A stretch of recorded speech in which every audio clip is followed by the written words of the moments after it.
Welcome back, everybody. Today, I wanted to talk about one of the greatest, awesomest, funnest ways to farm Gil. One could call it the EST of farms. It's a chance to hang out with some friends, with your favorite choice of drink, and make some nice money by running the new Timeworn Br'aaxskin Maps. Since the release of 7.05 last week, these Br'aaxskin Maps portals have finally been open, allowing the chance to earn some serious money. The content is fairly simple, which promotes an atmosphere to just hang out with friends and make a nice chunk of change. My FC tends to schedule one night a week to run maps, but since this is the first week, we plan to do 2 nights. Our sessions usually run for about 2 hours, and we do need on everything. In those 2 hours, we tend to make 500,000 gil each in just completion rewards, and that's without selling any of the random items we acquire. Though, if you don't have a group of people to do maps with, fear not, because there's usually at least one group in Party Finder, or you can always start your own group. These parties tend to run either need on everything or only need on your map. You can find out what kind of party it is by looking at the description. By joining these Party Finder groups, it is expected that everyone brings 3 maps and stays for the entire session. You are able to hold 3 maps by deciphering one, having one in your regular inventory, and having the third in your chocobo saddlebags. You can also save additional maps by having each of your retainers hold one, and then you can save additional ones by sending them to a trusted friend through the mail. They'll just leave them unread in their mailbox and just return them as you need them. In fact, a lot of my FC members took advantage of this by saving all their maps since Dawntrail came out and buying a bunch of them before 7.05. The maps were seriously undervalued and going for under 10,000 gil each. Unfortunately, as you can see, they're now going for over 50,000 gil. But fear not, there's ways to avoid paying these astronomical prices. You can always farm your own maps through the week and run them on a free day. There are a couple ways you can collect maps. The first way is that every 18 hours you can collect a map from any level 100 gathering node on a miner, botanist, or fisher. Just be sure not to grab the level skin maps. These maps are for soloing and don't have portals. They're actually no longer very valuable. You can hasten the chances to have a map spawn in a node by casting Luck of the Pioneer or Mountaineer. By casting Luck of the Pioneer or Mountaineer, this should reward you with a map within just a few nodes.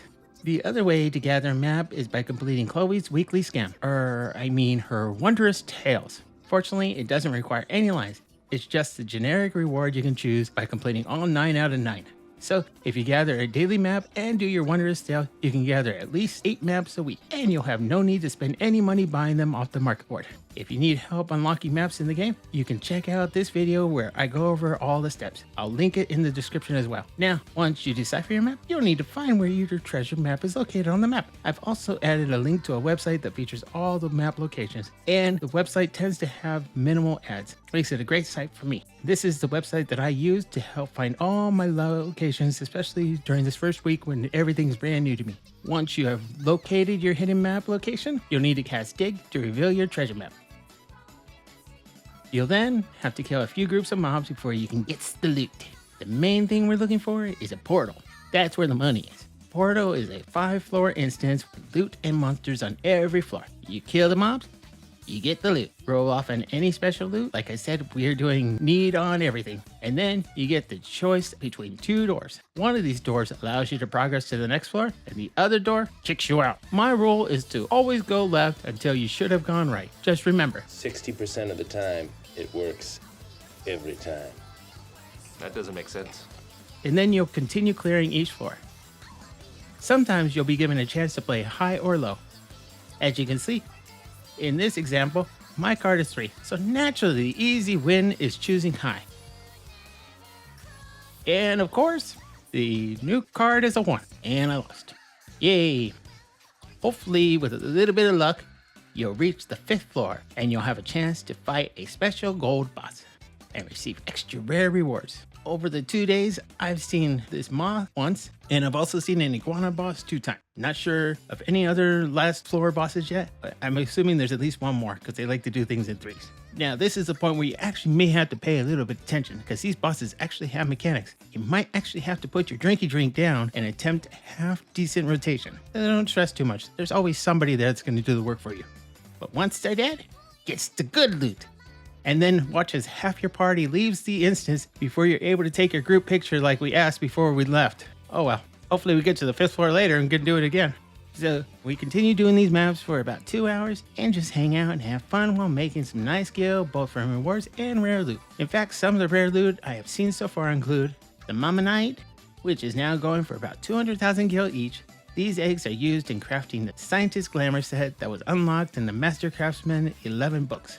Modern aesthetic It Takes Two, going for about 850,000 gil, and is a new hairstyle that features short hair. The Ribbon Parasol, going for about 800,000 gil. The Rose Forsaken Orchestral, going for 120,000 gil. The Honeysuckler Minion, going for roughly 500,000 gil.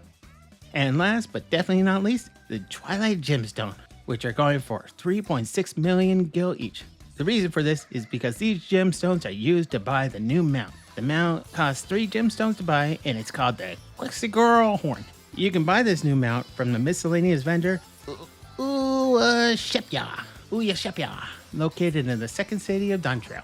This rewards you with the mount, and the mount is a bird with golden armor and glowy purple wings. Fortunately, the mount has no special actions and uses the generic battle music, but it sparkles. Ooh. So this is just a quick look at one of my favorite ways to actively make gil. It's a great chance to hang out with friends or even make new friends. Feel free to leave a comment about anything I may have missed or anything you want in general. I would love it if you liked the video and consider subscribing. Have a great rest of your day. Thanks for watching. Bye.